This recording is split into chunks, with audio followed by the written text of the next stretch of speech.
আজ ওলামা একরামের দিকে চেয়ে আছে গোটা দেশের মানুষ।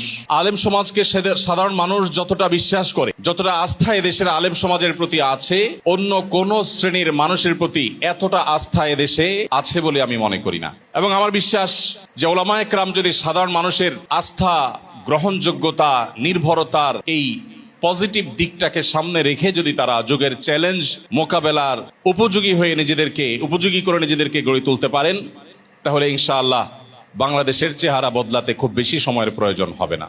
সময়ত উপস্থিতি, বিশেষ করে তরুণ আলেম যারা আছেন আমাদের সামনে, আমরা সে সমস্ত তরুণ আলেমদেরকে যারা খুব শীঘ্রই তারা মাদ্রাসার পড়াশোনা শেষ করবেন, তাদের উদ্দেশ্যে বলতে চাই, যুগের চ্যালেঞ্জ মোকাবেলায় উপযোগী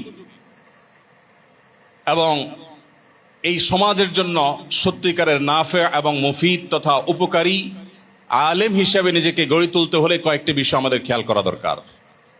সর্বপ্রথম যে বিষয়টি বলতে চাই সেটি হলো আমাদের নিয়তগুলো বিশুদ্ধ করা দরকার। আমরা কেন আলেম হতে এসেছি?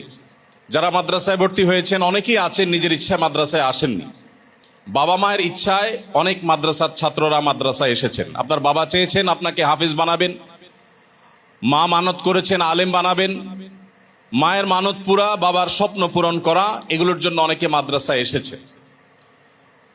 মাদ্রাসায় এসে তিনি কি করতে চান সে উদ্দেশ্যটা আমাদের অনেকের কাছে পরিষ্কার না। অনেকেই যখন আলেম হওয়ার কাছাকাছি পর্যায়ে পৌঁছে যান, মাদ্রাসা শিক্ষা সমাপনের দিকে এগিয়ে যান, তখন অনেক মাদ্রাসার ছাত্ররা তাদের হীন স্বার্থগুলো বড় হয়ে আসে তাদের সামনে।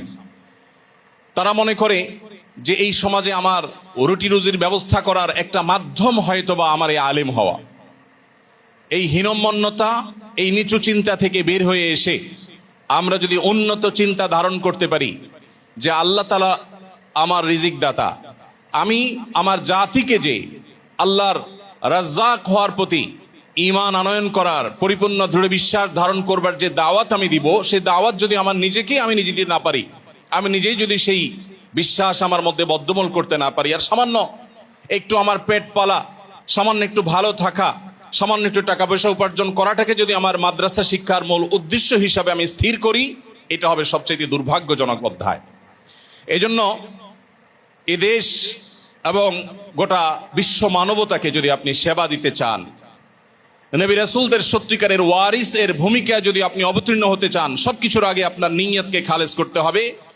সকল প্রকার নিচুতা, সকল প্রকার তুচ্ছ চিন্তা, সকল প্রকার সাধারণ চিন্তার ঊর্ধ্বে উঠে আমাদেরকে আল্লাহ রাব্বুল আলামিনের সন্তুষ্টি, আল্লাহর দ্বীনকে সার্ভ করার মানসিকতা আমাদের মধ্যে থাকতে হবে। অতএব আমি সর্বপ্রথম আপনাদেরকে অনুরোধ করব, আজকাল বিশেষ করে